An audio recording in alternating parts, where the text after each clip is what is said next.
کو خوش کر سکوں.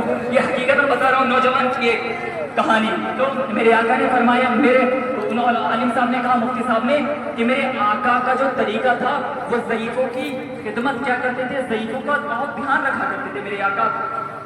تو اس نوجوان نے کہا مجھے کیا کرنا ہے, تو عالم صاحب نے کہا آپ کو بھی ایسی کرنا ہے. جب ایک اسٹیشن پر جا کر کے کھڑا ہوا تو جب ایک خاتون نکلی, وہ غیر مسلم تھی, خاتون غیر مسلم تھی. اس نے, نوجوان نے ان کا سامان سارا اٹھا لیا.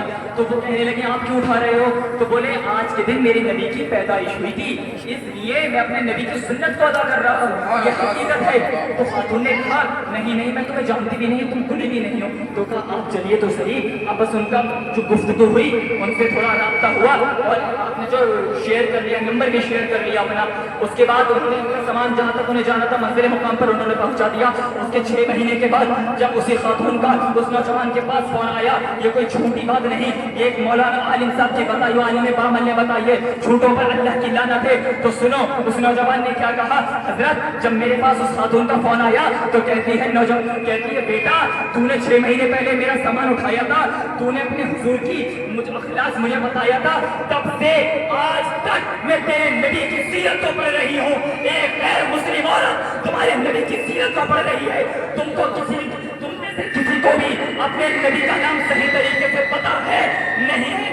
اگر تم میں سے کسی کو بھی ایک کو بھی ڈھنگ سے کلمہ یاد ہے تو سناؤ میک پہ. تم یہ ناچنے کے لیے آتے ہو, اگر تم اس طریقے سے آتے رہو گے یہ لوگ نہیں روکیں گے. عالم کہتے کہتے تھک جائیں گے, مت مانو, لیکن یاد رکھنا تم جاہلوں میں آ جاؤ گے, تمہارا شمار جاہلوں میں آ جائے گا. لوگ کہیں گے کہ دیکھو میرے حضور کیا کہتے ہوں گے, گنبد خزاں میں آرام فرمانے والے آقا, یہی کہ میں نے اس امت کو کیا پیغام دیا تھا اور امت نے کیا تماشا کرا کہ میرے آقا نے تم کو یہی پیغام دیا تھا.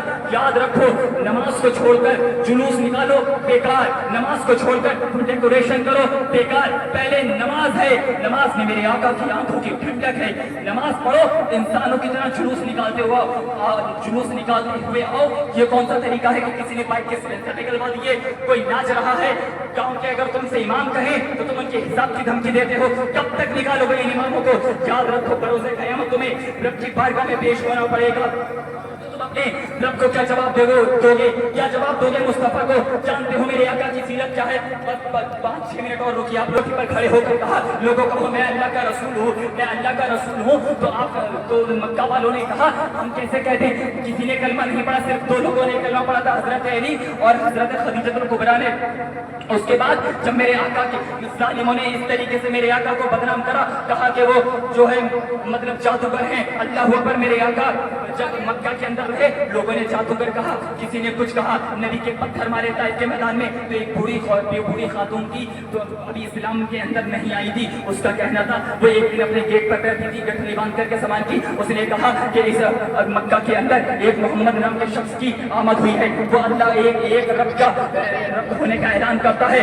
اس نے کہا میں جا رہی ہوں, اگر میں اپنے بتوں کے پوجنے والی ہوں, میں کیوں ان کا کلمہ پڑھوں. اللہ اکبر. میرے نبی آ رہے تھے, میرے نبی کا جب وہاں سے گزر ہوا تو خاتون نے کہا بیٹا کیا میرا یہ سامان پہنچا دے. اللہ اکبر. میرے نبی کی سیرت دیکھیے, میرے نبی کا انداز دیکھیے. میرے نبی نے کہا مائی جانا کہاں ہے؟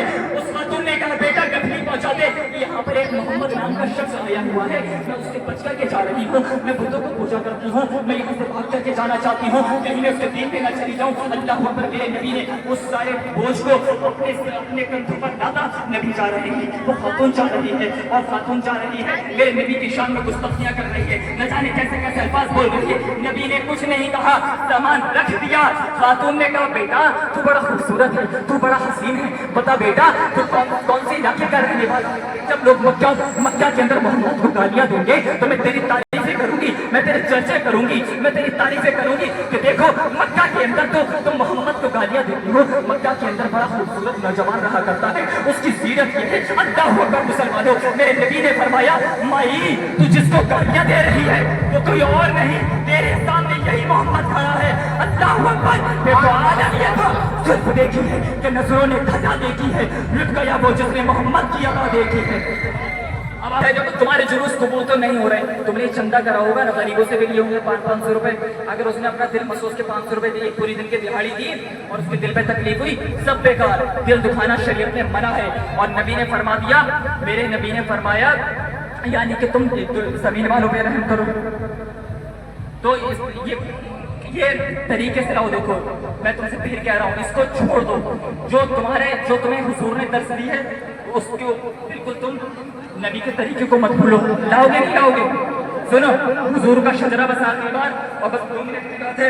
حضور کا شجرہ جو حضرت آدم کے اندر یہ نور آیا. سنو اب یہ نور چلا کیسے.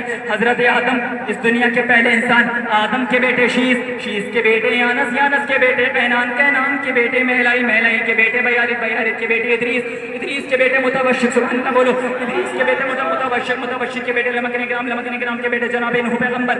نوح کے بیٹے سام کے بیٹے زرحال کے بیٹے شالک کے بیٹے عابر کے بیٹے داتا کے بیٹے راوا کے بیٹے ساروق کے بیٹے ناخور کے بیٹے طارق کے بیٹے ابراہیم خلیل اللہ کے بیٹے اسماعیل کے بیٹے قیدار کے بیٹے عوام کے بیٹے حمل کے بیٹے ثابت کے بیٹے سلمان کے بیٹے عیسیٰ کے بیٹے یسا کے بیٹے ہود کے بیٹے ہوا کے بیٹے عدنان کے بیٹے محمد کے بیٹے نصر کے بیٹے مدر کے بیٹے الیاس کے بیٹے مدرکہ کے بیٹے خزیمہ کے بیٹے کنانہ کے بیٹے نصر کے بیٹے مالک کے بیٹے فارس کے بیٹے غالب کے بیٹے لوئی کے بیٹے قاب کے بیٹے مرہ کے بیٹے کلاب کے بیٹے قصی کے بیٹے عبد مناف کے بیٹے ہاشم ہے جو میرے نبی کے پردادا ہیں، اور ہاشم کے بیٹے عبد المطلب ہیں جو میرے نبی کے دادا ہیں. عبد المطلب کے بیٹے عبداللہ ہیں، عبداللہ کے بیٹے رسول اللہ.